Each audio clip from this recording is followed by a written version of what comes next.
नमस्कार। सभी दर्शकों का बहुत बहुत स्वागत।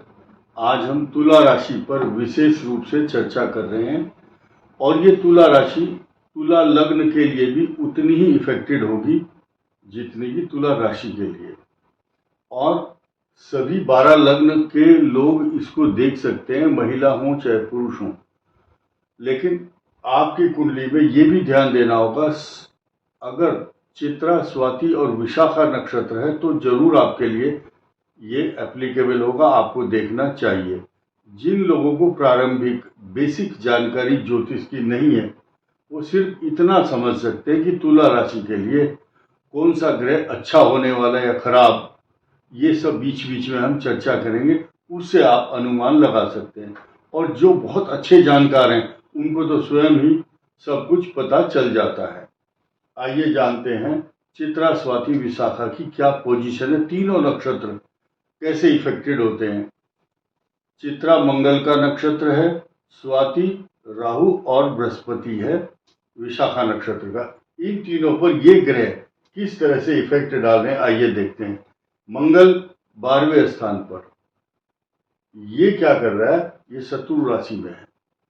तुला राशि वाले जातकों को या तुला लग्न के जातक हों, घर से बाहर जाकर के नुकसान, चोरी का भय, पैसा अधिक खर्च होना, और लोग जो है ना, जिन के ऑफिस में आप जाएंगे या छोटा सा भी काम कराना हो, बिजली का हो, कोर्ट कचहरी का हो, या यात्रा हो, या तीर्थ यात्रा में कहीं आप जा रहे हैं गाड़ी लेकर के, तो ये सब जितने भी घर से आप निकले तो घर से निकलते ही समझो आपके पर्स के ऊपर आफत है। हर व्यक्ति आपका खर्चा कराना चाहता है, नुकसान कराना चाहता है और बड़ा मधुर भाषा बोल करके आपसे धन खर्च कराएंगे। तो अपने एक्सपेंडिचर को, खर्च को रोकना चाहिए, बच करके चलें। इस तारीख तक 13 सितंबर तक ये आपको खर्चों पर नियंत्रण करने की सलाह दे रहा है, लेकिन आपको समझना चाहिए ये अच्छा नहीं है। चोट, बीमारी, खर्चे, व्यर्थ की एनर्जी, व्यर्थ के अधिकांश एक्सपेंडिचर ऐसे होंगे जिनका कुल मिलाकर के आपने बजट बनाया होगा कि 1000-2000 रुपये खर्च हो जाएंगे, उसमें आपकी एक्सपेक्टेशन से ज़्यादा, अपेक्षा से ज़्यादा खर्च होगा। ये ध्यान देने की चीज़ है। इसके अलावा ये भाव, इस मंगल के इफेक्ट कहाँ कहाँ है।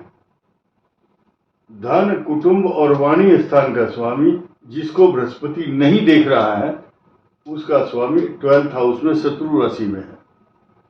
तो आपके जो आर्थिक मामले हैं, यानी कि जो आप 1 करोड़ रुपए का बजट आपका होना चाहिए खर्च का या इनकम का, आपने हिसाब लगाया है, तो वो ये जो केतु है इसका काम है काम बिगाड़ना। ये आपकी किस्मत है कि जब से ये सूर्य यहाँ आए हैं 15 सितंबर तक इनकी एक्टिविटीज धन देने की रहेगी, लगातार धन मिलता रहेगा आपको, लेकिन इसका काम है रोकना। सूर्य अपने तेज, अपने आभामंडल का प्रयोग करते हुए ये आपको धन देंगे, 100% देंगे, कोई शक नहीं होना चाहिए किसी को भी। और सरकार से भी, अगर आपका रुका हुआ धन है, सरकार से भी रुका हुआ धन मिलेगा। अब इन तुला राशि वालों की अगर इस समय राहु, बृहस्पति, शनि की महादशा चल रही है तो वो प्रॉपर्टी इकट्ठी करने में लगे हुए हैं इस समय। और जिनकी बृहस्पति की है वो शत्रुओं को इतनी जलन हो रही है आपसे कि वो अपने घर में ही आंसू बहा रहे हैं कि ये आदमी सुखी क्यों है, तुला राशि वाला। तो बृहस्पति की दशा में उन्नति तो होती है, लेकिन शत्रु इतने होते हैं, जितने आपके सिर पर बाल होते हैं उतने ही दुश्मन भी होते हैं। आपको पता नहीं चलता, जब आप सड़क पर चलते हैं ईर्ष्या करने वाले जलन से अंदर ही अंदर कुढ़ते रहते हैं, दुख होता है उनको आपकी उन्नति से। इसलिए ऐसे व्यक्ति को अपनी योजनाओं को गुप्त रखना चाहिए, किसी को सार्वजनिक नहीं करना कि मैं बहुत सुखी हूँ, लोग चाहते हैं कि आपको दुखी देखना, तो आप सामान्य रहिए। You should not expose your self. अब ये बृहस्पति आपको रक्षित और सुरक्षित करने के लिए काफी है, बचा रहे आपको। आपकी पर्सनालिटी में चार चांद भी लगाता है। जैसे ही आप अपनी कार एक्टिवा उठा करके चलेंगे, कुछ लोग आपसे मदद मांगने के लिए लालायित रहते हैं कि इनसे मुझे कुछ मदद मिल जाए। तो मैंने 2-3 बातें बताई। खर्च पर नियंत्रण, दाम्पत्य जीवन को संभाल करके रखना चाहिए, क्योंकि मैरिज लाइफ में उतार चढ़ाव आते ही है तुला राशि और तुला लग्न के लिए, क्योंकि सप्तम भाव मंगल की राशि है। मंगल यहाँ कुछ ना कुछ तांडव करता रहता है। जितने भी तुला राशि के जातक है, महिला हो चाहे पुरुष हो, उनकी मैरिज लाइफ में कुछ ना कुछ अड़ंगा लगाने वाला ग्रह रहता है, क्योंकि सप्तम भाव अग्नि तत्व राशि से युक्त है। इसलिए क्लेश, अशांति, तनाव स्वाभाविक है। ये सब बातें क्लियर हुई। अब आते हैं हम इन दोनों पर। ये लक्ष्मी नारायण योग बना रहे हैं आपके। कब से शुरू हुआ? 20 अगस्त से लक्ष्मी नारायण योग शुरू हो चुका था और ये 30 अगस्त तक ये साथ रहेगा। ये एक्स्ट्रा ऑर्डिनरी और विशेष योग माना जाता है ज्योतिष शास्त्र में। उसका रीजन क्या है? तर्क के साथ बात कर रहा हूं। आपकी राशि का स्वामी ही जब केंद्र में चंद्रमा की राशि में है, चंद्रमा और शुक्र दोनों एक दूसरे के राशि को पल्लवित और पोषित और एनर्जेटिक फीलिंग दे रहे हैं। यहाँ स्थान परिवर्तन है। एक दूसरे के कुछ शत्रुता अवश्य रखते हैं, लेकिन यहाँ बुध का बहुत बड़ा रोल हो गया। ये रोल क्यों है? क्योंकि ये लक्ष्मी नारायण योग बुध के बिना बन ही नहीं सकता।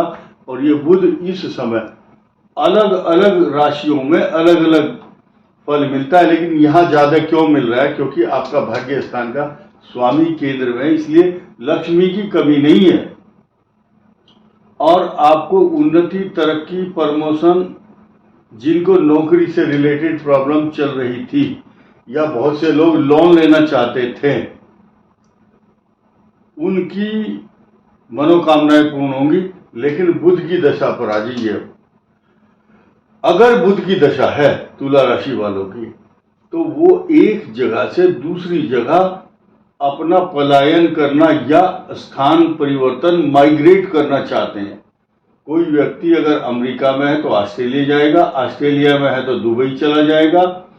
ये एग्जाम्पल दे रहा हूं। कोई व्यक्ति अगर बेंगलोर में है तो हैदराबाद, जो हैदराबाद में है तो कलकत्ता, कलकत्ता है तो पुणे। ऐसे उनकी प्लानिंग चल रही है। कोई गुड़गांव में है तो नोएडा चला जाएगा। ये कुछ शहर हैं जो आईटी सेक्टर के हैं या इलेक्ट्रॉनिक्स में एमबीए किए हुए बहुत से लोग जो आजकल रोजगार की तलाश में घूम रहे हैं और उनको छोटी छोटी बातों पर नौकरी या तो छोड़नी पड़ रही है या उनको नौकरी से पद मुक्त किया जाता है। अब देखिए एक नई चीज सुनिए। ये जो भाव है लग्न चित्रा स्वाति विशाखा से मिला हुआ है, ये स्वरूप तुला राशि का स्वरूप है। ये चित्रा स्वाति विशाखा इनका 12th हाउस देखिए।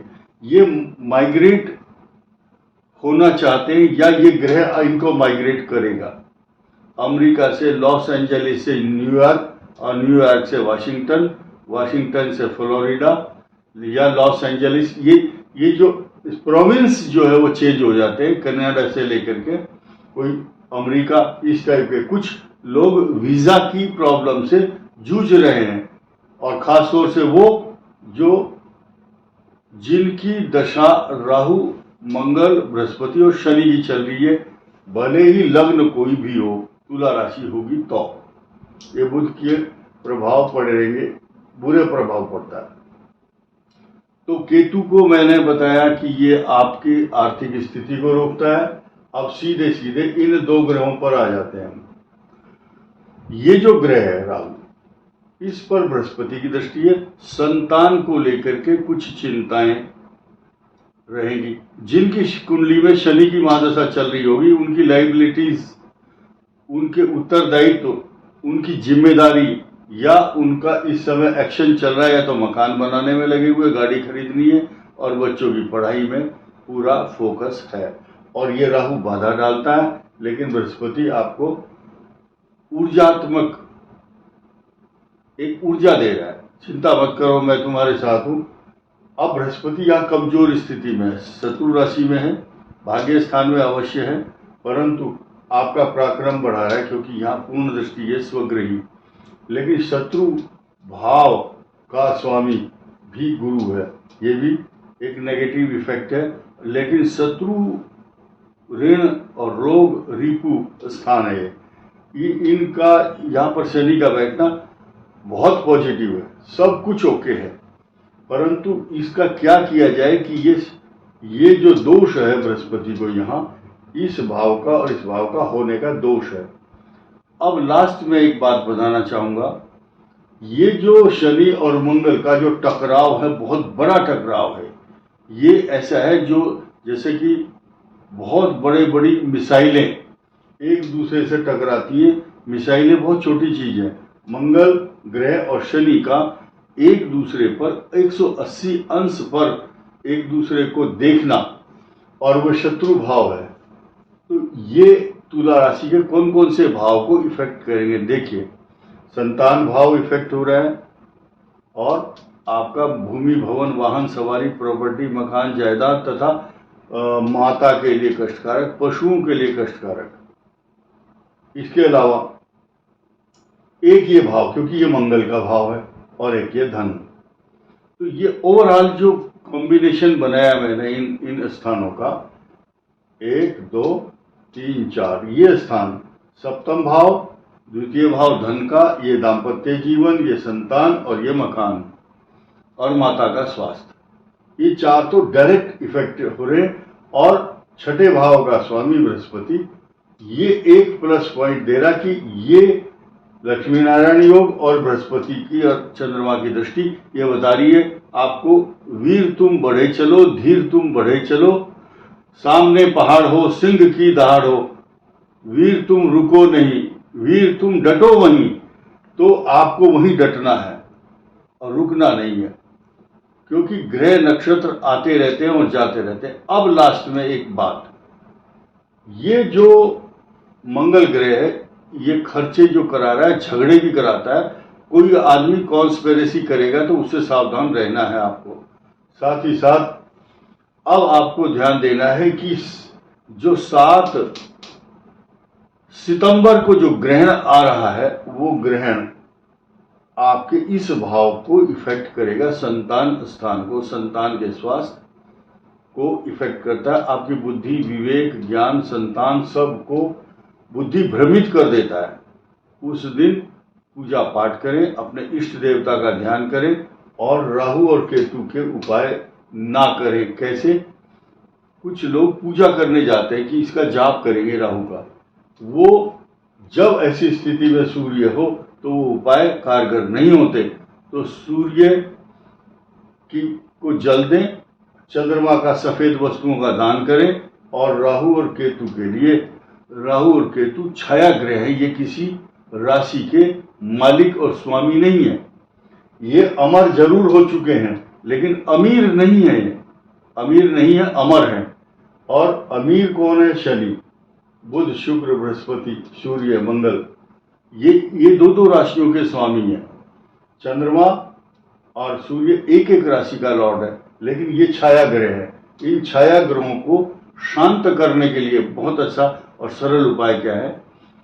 छाया ग्रहों को शांत करने के लिए आप इनका साया और छाया अच्छा नहीं है, तो आपको क्या करना, कुष्ठ आश्रम, कुष्ठ रोगी, लेप्रोसी जो एक रोग होता है ना, कोढ़, कुष्ठ रोग, तो कुष्ठ आश्रम है, कुछ लोग पता करो, वहां उनको सरसों के तेल के या कोई भी रोटी, दाल, राजमा, चावल ये दान करो। राजमा शब्द इसलिए आया, राजमा चित कबरा होता है, मल्टी कलर, ब्राउन भी होता है और कहीं कहीं व्हाइट स्पॉट, पीले स्पॉट होते हैं। खैर, और राहु के लिए छाया, राहु की छाया है, उसकी जो माँ है राहु की सिंहिका, वो भी छाया को ही, परछाई को ही पकड़ती थी जल में।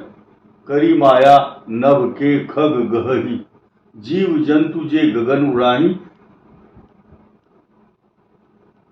जल विलो की तिनके परिछाही, परछाई को पकड़ते हैं। तो उसका इलाज है छाता, जूता। जूता भी कवर करता है, छाया देता है पैर को। तो ये दान करना शुभ रहेगा। और अन्न, मसूर की दाल, ब्राउन कलर का जो भी अन्न है, राजमा है, मसूर की दाल है, मसूर की दाल वो जो साबुत होती है उसका कलर, तो वो दान करना शुभ रहेगा। इस वीडियो में इतना ही। धन्यवाद, नमस्कार।